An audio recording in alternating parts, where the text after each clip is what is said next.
Hello, I'm Landon Germinio here with Channel 11 at 11 o'clock, and today is National Historic Event Day.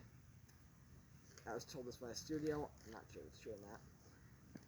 So, the historical event I'm here to cover is the Spanish-American War. It was a short war in 1998 that helped establish the United States as a major world power. It did involve the liberation of Cuba. It happened in the spring and summer of 1898. And in this, the U.S. gained colonies in the Caribbean Sea and the Pacific Ocean. Now, to help me cover this story, I have a guest here to interview, Mr. Damian Valerino. May you please take your seat? Hey, Landon. It's a Pleasure to meet you. It's a pleasure to have you here. So what are we going over today? We're going over the Spanish-American War. Ooh, better get my good glasses on Do first. you know anything about this, or do you need me to recap? Well, I'm a good guy when it comes to geography. I know. This is history. Oh, all right.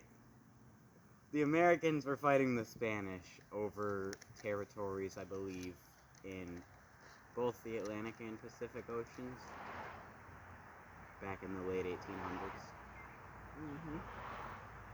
All right, that's that's all I know. That's about it. This isn't my interview. So, do you happen to know how this war started, Mr. Valerino, or would you like me to go over it? I do not. Please All right. proceed.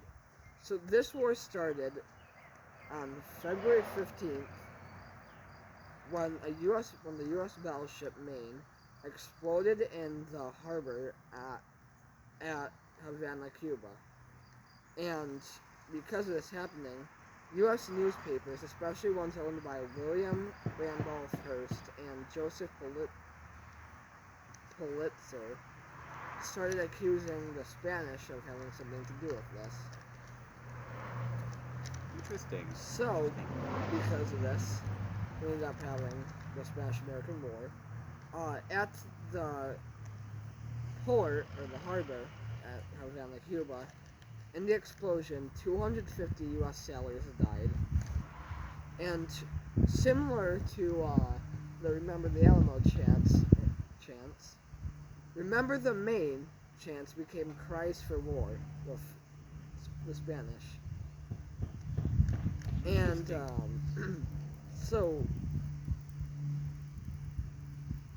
it obviously was a war based off of speculation, I believe. Which, Mr. Valerino, how do you feel about a war being started off of speculations? Well, I think the word you're looking for is accusations or misleading accusations, but I will look past that in saying that I feel that without proof there is no reason for a war. Even then, you could just be negotiating. However,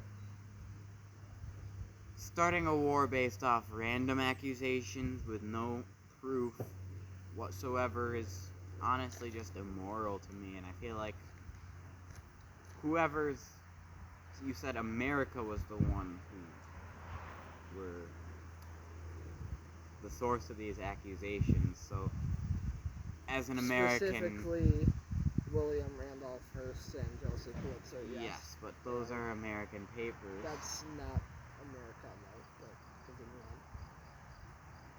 on. American people being the source of this, as a fellow American person myself, I would have to say that this is, sadly, we were in the wrong, and it's pretty immoral in my opinion.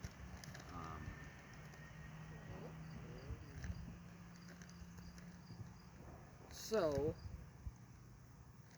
this war ended. It had a series of naval and land battles, and it ended with the Treaty of Paris, which Spain gave up its claim to Cuba and gave Guam and Puerto Rico to the USA and allowed America to purchase the Philippine Islands for $20 million. And Seems like so, a pretty fair price. Mr. Villarino, why would you say that this event would be particularly important to remember? I personally believe it would be important to remember because it's how the U.S. got territories in Puerto Rico and the Philippine Islands. And I'll have to add that they still have those today. Yes, they do. And I would have to agree with what you're saying about it, but when you think about it, it should also be remembered because it's a historic event. Like, we're all allies with Spain now, which that came from many different policies that have, I'm not going to go into all of that, but it should be remembered because of the fact that we still have these territories today.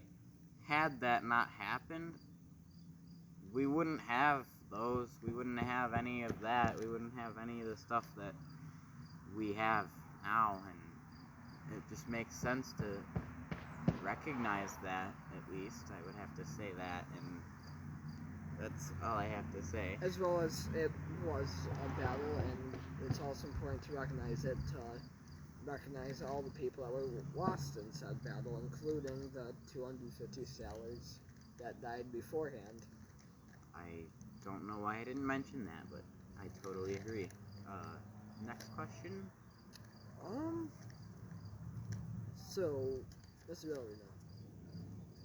Personally, if you were a governor at this time, what do you think, or a government official, what would you have done? I feel like this would be a interesting topic. Well, I am not a government official, although I look like one, a corrupt one at that. I would have to say, if I was a government official, this goes against a lot of stuff that I stand for, but to avoid war, I probably would have shut the paper down, or perhaps attempted to do something to the people, because the people that were making these accusations, which were totally wrong, should have been accused, should have been charged for something illegal. We don't know they were wrong, though, so. They could have been. But they were not totally wrong, because we don't know. Yes, that is correct. Just had that today. I would probably do that, though. I would probably look into it and have them charged if we found that they were false. And if they were true, we would probably negotiate it with them. So you would try your best to avoid war. I mean, who needs war, really? You're just losing people and reputation of your country. No one's going to want to be there anymore. It's going to be terrible. But as a result, we gained several territories, as well as it helped establish us, our great nation, as a major world power. So how do you really feel like avoiding wars would be the best? No, I do see what you mean by. You raise a good point. I would have to say, had we avoided war, we wouldn't have those territories. But we would have. The reason we're going over it is because it's not that well known of a thing. So I wouldn't say it would be unknown. It kind of already is, but that's what we're here on the news for. Anyway, I'd have to say that given the state of the country within the war, and given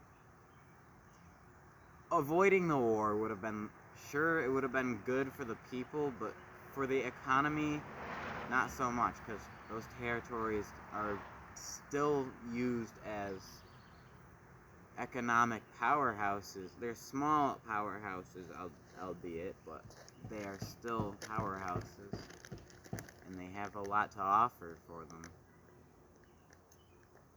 Alright, well, Mr. Valerino, I think we have time for a couple more questions, but not that many. I received news that we now have to pass it on in about 2 minutes.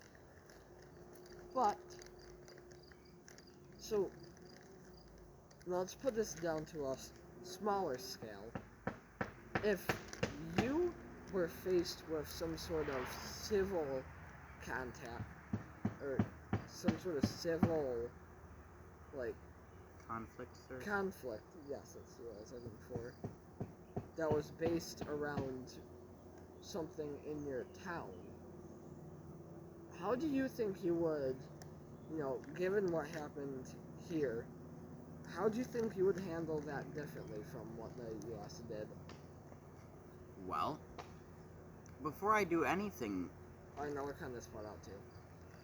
Before I did anything given a conflict, I would look into it, and if it's true, I might either talk to the officials or gather people who agree, maybe sign a petition. Perhaps, if none of that works, we might peacefully protest, or maybe wait until the next election and vote a new speaker in for the town. Cut this out. Why? Because I just asked you the same question twice. No, you didn't. Yes, I did. Alright. Oh, as well as, so, Mr. Valerino, that was some very good answers. You brought up a lot of good points. I forgot to mention a very pretty cool fact about this war. This was the first time that soldiers from the North and the South had fought together in a war since the Civil War. I did not know that. That's a very interesting fact, and it's nice to see nice to see that his alarm's going off. Time to take your meds. No, that was...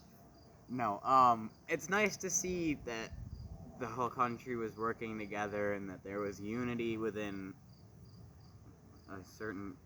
Because the United States is known to have had issues in the past with itself. And it's a nice thing to see that they were finally working together on something worth working for, you know? Very true. Well, think of some final recaps here. Obviously, the U.S. won. And, I think that's about it. Yeah, thank you for having me, Mr. Germinio. I believe you said you guys were out of time. Yep, we have received word that we are in fact out of time. It was a pleasure having you on the broadcast, and Very see much. you next time. Thank you, With sir. that, we will be passing it on to Damien at... I don't know My when. papers are in your stack, Oh, sir. yeah. Thank He you. needs that, and I need to go on break. Off to the studio. Alright, now stop it. Alright.